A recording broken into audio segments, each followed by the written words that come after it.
Now Forces Sport, and last night some of the country's top former Premiership rugby players took on the Royal Marines in a charity match in Plymouth. The game was given added poignancy with the repatriation events at RAF Lyneham and Wootton Bassett, and the players produced a memorable match for the fans who turned out to watch.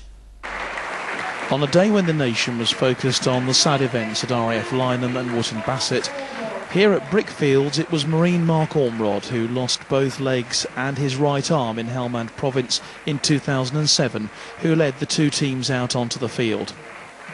They and the crowd then observed a minute's silence. It was only 2 weeks ago that organisation for this Chara Challenge game got into full swing. They aimed to raise money for a variety of Forces charities, including Combat Stress and Blesma, and the players gave the crowd what they wanted. It took just 3 minutes for the Marines to race ahead against their illustrious opposition, and with a quarter of an hour gone, Aaron Humphreys, Callum McRae and Jason Mills had all scored tries to give them a 19-0 lead. The Invitational 15 eventually got going though, and they clawed their way back, firstly with Greg Barden scoring under the posts, then a pushover. But such was this game, the Marines extended their lead with McRae's second score before two further tries from the opposition's Mark Salter and Steve Coombs put the guest side 2 points clear by half-time at 26-24. The second half was even better, the lead changing hands on numerous occasions.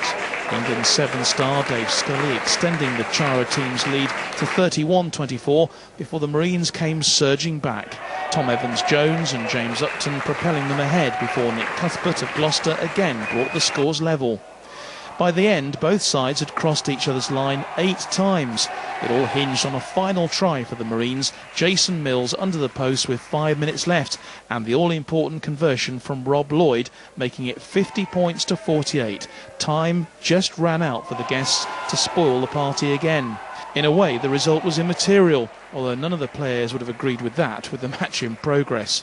There's no better cause. I mean, our thoughts are with all the boys and all the families here, and if we can help them, more power to their elbow, and just hope they get the same support from everywhere else. Just makes me proud, really. Just to obviously claw the money in for the lads that need it, sort of thing.